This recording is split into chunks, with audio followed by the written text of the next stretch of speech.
Good day everyone. How are you today? I hope that all of you have a wonderful day. I am Miss Joy Mendoza together with Mr. Carl Joey Bawal and Miss Claire Evangelista, and we are from Batangas State University. And your guide for today to learn more about one of the fun individual sport, which is the Taekwondo. So student, please tighten your belt, watch and listen carefully. You may take down notes to review and study our lesson for today. So let us begin our discussion for today. So to start our discussion, here are the objectives that we must achieve in the end of our lesson. First, we must relate to the brief history of Taekwondo. Second, identify the tools and equipment that used in Taekwondo. Third, perform the basic skills. And lastly, to know the rules and regulations in Taekwondo. So now student, let us proceed to the history of Taekwondo to be discussed by Mr. Carl Joey Bawal. Taekwondo is one of the most systematic and scientific Korean traditional martial arts that teaches more than physical fighting skills. It is a discipline that shows way of enhancing our spirit and life through training our body and mind. The main feature of Taekwondo is that free fighting, combat using the bare hands and feet to repel the opponent. Taekwondo literally means the way of kicking and punching. It consists of sharp, strong angular movements with free-flowing circular movements to produce a balance of beauty and power. With the addition of Taekwondo's trademark kicking techniques, it is complete system of self-defense and personal improvements. In 1945, shortly after the end of World War II and Japanese occupation, new martial arts schools called Kwans opened in Seoul. These schools were established by Korean martial artists with backgrounds in Japanese and Chinese martial arts. And in 1952, South Korean President Syngman Rhee witnessed a martial arts demonstration by ROK, or Republic of Korean Army. Officers Choi Hong-hee and Nam Tai-hee from the 29th Infantry Division. And in 1959, the Korea Taekwondo Association, or KTA, then Korean Tangsodo Association, the Association of Martial Artists, was established to facilitate the unification of Korean martial arts. And in 1972, the KTA, or Korea Taekwondo Association, and South Korean government's Ministry of Culture, Sports and Tourism established the Kukiwon as the new National Academy of Taekwondo. What does Taekwondo means? Tae, or TAE, stands for all foot and leg techniques, both attack and defense can be implemented. 1. KWNN stands for all hand and fist techniques, both attacks and defense can be implemented. And Do literally means the way of art and is accompanied by a certain mental attitude, namely honesty, integrity, indomitable spirit, perseverance, and self-control. Now student, we are done to the history of Taekwondo. Now let's move on to the tools and equipment that used in Taekwondo. So for the first training equipment that we will discuss, we have the dobok. So this dobok is the uniform of Taekwondo player that used in their training and competition. As you can see, there is a belt around its waist, and there are many different colors of the belt that the Taekwondo player use in their training and competition. And it is believed that the darker the color of the belt they use, the higher the rank that they have. For the second training equipment that we will discuss, we have the single target clapper. So this equipment is very used to train their precision, agility, and the sequential kicks and to warm them up. The next one is the training bag. So this equipment is very used to train also the precision, the power of kicks, and also the punches of the Taekwondo player. Next, we have the body shield. So this body shield has the same utility as the training bag, but it is more mobile and can be adapted to the real application of Taekwondo. The next one is the headgear. So this headgear is very used to protect the head of the Taekwondo player when their opponent throws a kick in their heads or in their face. This is also used in their training, while they're sparring, and also in their competition. Next, we have the mouth guard. This is an equipment that become a mandatory in almost tournament nowadays. So this is to protect the dental and mouth area of the athletes. Next, we have the groin guard. So this is an equipment used to minimize the damage to the groin area of the athletes. And in Taekwondo fights, the player isn't allowed to hit their opponent intentionally in this area.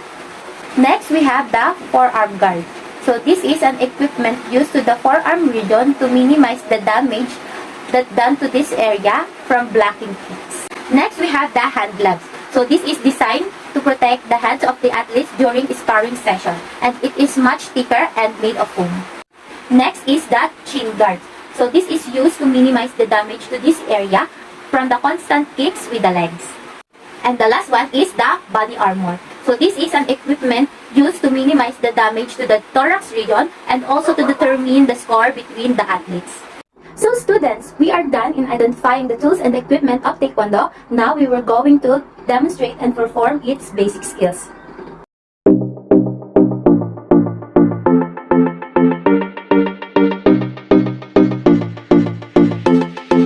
For the preparatory position of our straight punch, we were going to put our both fists at the right side of our waist. Make sure our both fists have opposite facing. After the preparatory position, we were going to move forward our both fists. It should be changed in position. The right arm should face forward like you punch something, and the left side should be at our left waist and it is bent.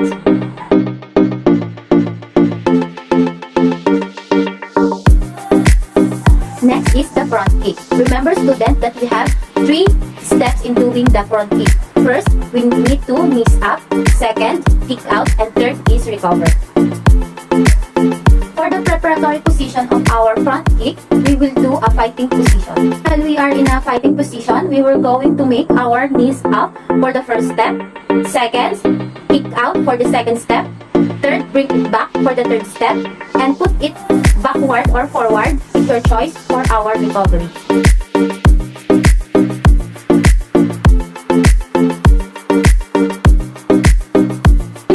Face block, we were going to raise our right and left hands with an angle at its sides. Now students, in blocking our opponent, if they throws a kick at right at our face, we were going to slide in for a clinch and block them.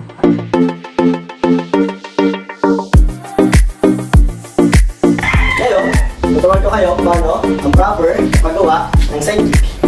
First, your left foot must be pointed to front and your right foot is pointed to the right side. The first step, para execute ang side kick, ay i-turn ang left foot, itaas ang right foot, then kick. Today, I teach you how to perform a proper double forearm block. Una, dapat naka-walking stance tayo. Then, tawag dito ay high block. Kapag ang fist na to, or itong nataas na fist, ay katapat ng mukha, tawag doon ay high block. Then, kapag katapat, ibalikat, tawag ay middle block or mid block. Yan. Tapos ito, ay supporting natin. Kung sakali naman, kung matake ang kalaban, ay mga gamit natin ito. I-explain ko mamaya.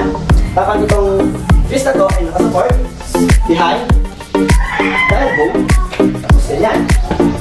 Then, kung sakali nasa ito, block. Then kung sakali nasa iba, block. Okay. Block and block. Not. Ngayon, paano naman ang transition to right to left?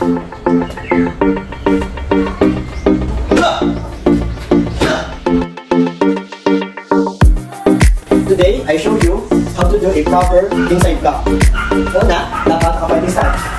Then, ang twist na over, yan, ikaw po yung sa mukha. Para naprotektahan kayo sa mga makakatake ng kalaban. Block, then punch dito 1, 2, 3, then itong left, itong right, then kick, hiya! Ulit! Block, 1, 2, 3, hiya! Ngayon, ang last kick na ituturo ko sa inyo ay roundhouse kick. Yes, naka-fighting kick. Kayo na bahala kung yung una nyo ay left or right. Yan. Pero ay unahin ko ang iuna ko ay left. step dyan, then ay magano muna kayo. Fighting stance. Then, ito ay pivot. Then, itataas, pa, kasama kicks. Pivot, pa, then kick, back, then pagbaba, at balik. Back fist. A sun-dwang clenched hand is swung backward into the face of the opponent. The back of the hand make contact and the momentum garnered in the swing makes this a powerful strike.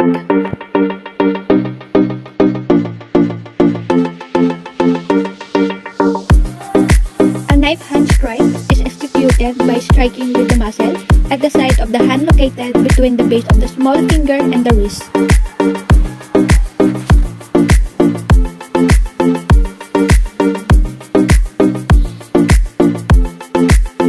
A low block is performed with your outside arm to protect against leg and lower body strike.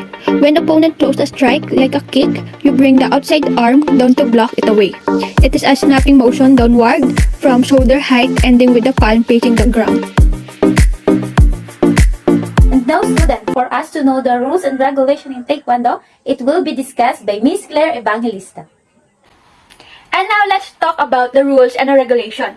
Well, there are not a lot of rules to learn, but there are some that need to be constantly kept in mind when practicing or sparring in Taekwondo. Rules are designed to keep both fighters safe on the mat, but also to ensure the fighters learn correct technique for a win or overcoming an opponent. The first question is, how long is Taekwondo fight?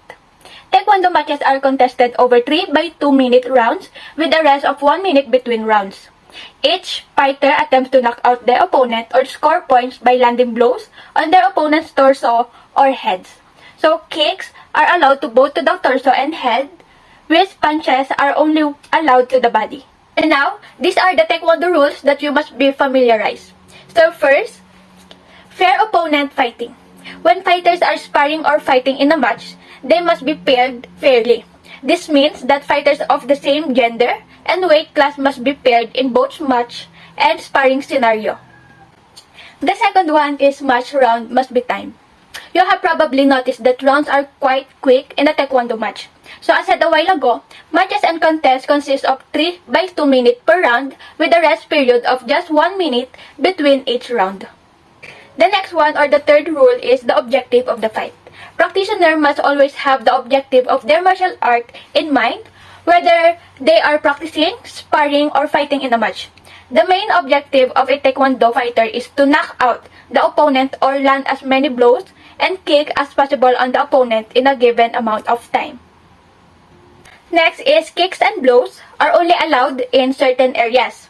You might notice that Taekwondo fighters kicks and land blows on their opponent in the same places. The whole body is not fair game in a round of Taekwondo. Practitioner must land kicks and blows only in areas that are specified. If you watch a match in action, you will notice that kicks and blows are allowed to both the head and the torso. Punches are only allowed on the upper body, nothing below the waist.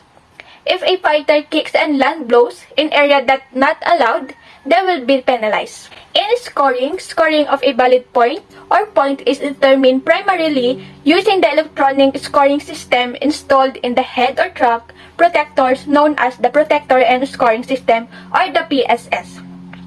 Points awarded for punching techniques and additional points awarded for turning kicks or scored by judge using the manual scoring devices.